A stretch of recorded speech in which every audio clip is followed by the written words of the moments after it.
Éco-bâtisseurs, nous sommes un collectif de jeunes ingénieurs, des architectes en formation, passionnés dans le domaine du génie civil. Je suis ingénieur en formation Joseph Mwanda à l'INBTP Ngaliema. Aujourd'hui, devant moi, à ma gauche, je suis avec l'un de nos formateurs qui va tout simplement essayer de se présenter par lui-même. Il est là, il va se présenter de sa manière. Voilà, bonjour éco-bâtisseur, je suis l'ingénieur junior Lutombo Kabea, je suis ingénieur BTP, je suis chercheur, je suis aussi apprenant au 3e cycle en environnement. Merci beaucoup. Aujourd'hui, étant donné que nous avons notre invité d'honneur, donc nous allons essayer de parler d'un élément très capital dans la construction, notamment dans l'implantation de la maison. Nous avons pour coutume de voir qu'il y a certaines maisons qui ont des sciférations et qu'on ne sait pas par où ces genres de sciférations viennent.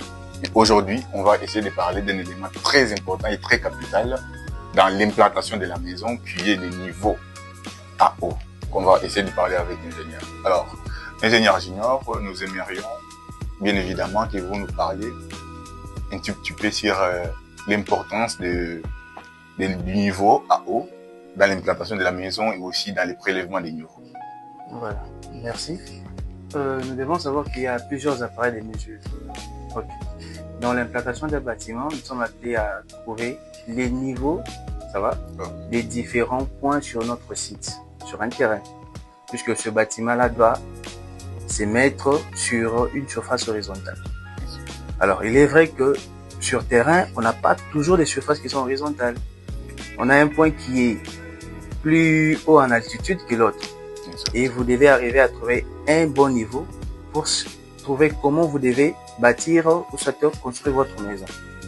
Alors pour cela, il y a plusieurs appareils de mesure, comme je l'ai dit tantôt. Il y a les appareils topographiques, les niveaux à lunettes, la station totale, ainsi de suite. Mais il y a aussi des appareils qui tirent leur origine des anciennes époques. Par exemple, le niveau à eau, c'est un appareil qui a été utilisé pendant de longues années. C'est jusqu'à l'évolution de l'homme avec les avancées technologiques qu'on a certains autres appareils. Par exemple, le laser. À l'époque, il n'y avait pas de laser.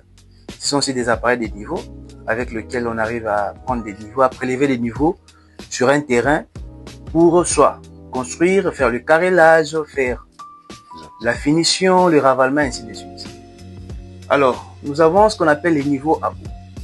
Les niveaux à eau, c'est un instrument sous forme de tube, ok? C'est tout comme un tuyau qui peut avoir n'importe quelle section. Mais à cet usage des niveaux à eau, c'est un tuyau qui a une section qui varie entre 6 mm, 8 mm et 10 mm.